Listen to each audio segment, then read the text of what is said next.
Hey everybody, this is Dustin, your RV specialist, California specialist. So I'm looking at a 2019 Solitude full body paint. It's a ST310GK, if my memory serves me right. Anyways, this unit is one of the units in here for one of the customer satisfaction frame issues.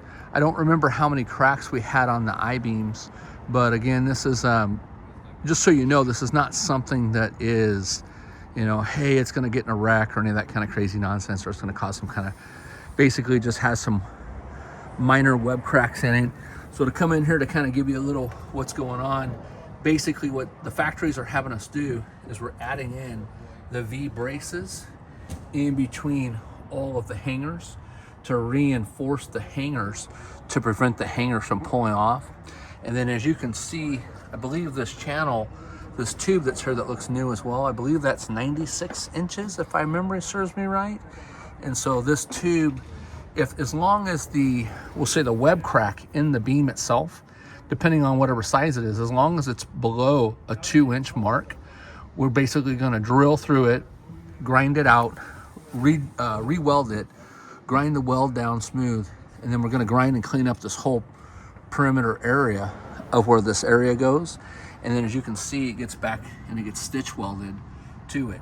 So the welds will get all welded top and bottom, as you can see here, all the way across. Like I said, it's just a pattern that just goes back and forth. So anyways, that's basically what it is in a nutshell. There are some other recommendations and stuff that we do when we're doing these. A lot of times the underbelly material has to come down so that when we are welding, that we're making sure that we're not hitting any wiring on the backside or any hydraulic hoses. These are both hydraulic slide outs on here. The opposite side looks the same. You might say to yourself, hey, why is all the suspension off? So a lot of times we'll take the suspension out of the way because we're having to get in there and clean those brackets. And then talking about the suspension, let's go over here and show you what kind of suspension's on this unit. So this unit has an older lippert suspension on it, and I don't remember the brand name. Now they have them like a newer version of it. It's the Equiflex by Lippert.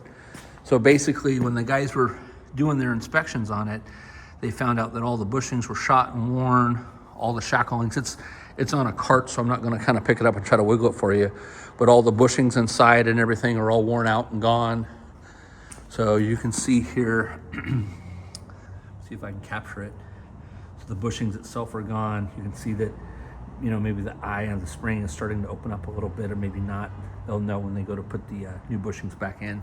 But they've ordered the newer version of the center equalizer to go in. I'm not sure if it's going to be more like this one. This one just came off of a Brinkley, where they upgraded and did a Roadmaster kit. But you see how it's got thicker shackle links here, a lot thicker compared to this other one, and then that's a newer version.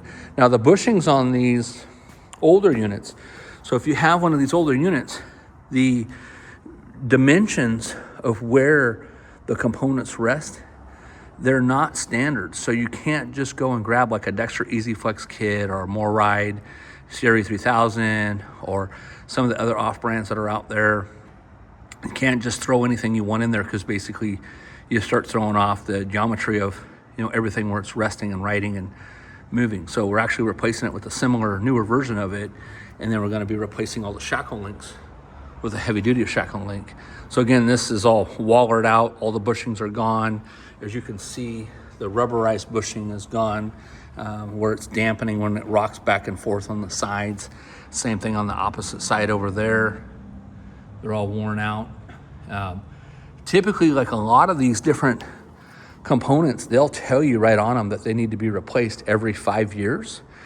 Bushings are kind of a mystical unicorn, right? So people always ask me online, hey, Dustin, how often do I need to replace the bushings, even if they're a wet bolt bushing? And so you can see that these bushings, this is again on a different system for a center equalizer. This is a bushing that was on a spring on a brand new or fairly new 2023, late model 23. So I want to say it's probably 18, 19 months old, but you can see based off the traveling and based off of the lubrication, how worn out that bushing is gone, and it actually spread the loop on the ring of the spring down here. You can see the distance there versus the distance on this one's got really no gap, and that bushing's still somewhat there. So that tattletale's around on all of these bushings.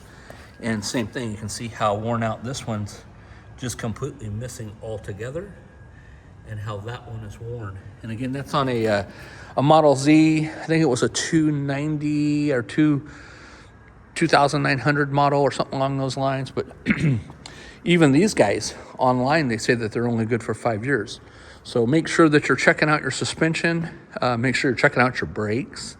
There's a lot of, people don't realize how heavy these coaches are and the stopping that they have to do, as far as you take all that weight and you run it through potholes in and outside of driveways and curbs and just different transitions, and you don't realize what it actually does to them. So make sure you're taking care of all your maintenance and stuff. And as you can see, there's plenty of chassis stuff floating around in here. Make sure that you keep up on everything.